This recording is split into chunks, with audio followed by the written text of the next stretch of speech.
Barrister রুমিন ফারহানা, একই কথাই বলবো নাকি যে ইনভেস্টমেন্ট, ইমোশনাল ইনভেস্টমেন্টের কথা যেটা ইশরাক বললেন, সো ওয়াই ডিডন্ট হ্যাপেন? আমি ইমোশনাল ইনভেস্টমেন্টের আগে আমি আমার ফ্রেন্ডদের কথা একটু বলি।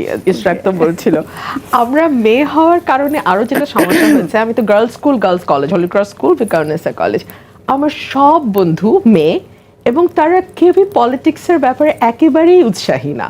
মানে এখনো যদি কেউ আমাকে ফোন দিয়ে মানে এই কথা সেই কথা পর বলে, আচ্ছা দেশের প্রধানমন্ত্রী কে, এখনো কি হাসিনা, আমি খুব অবাক হব না। হ্যাঁ, একদম just because we grew up together, আমরা একসাথে মানে আমাদের জীবন এত বছর পার করেছি আমরা একসাথে, so still we are very close friends.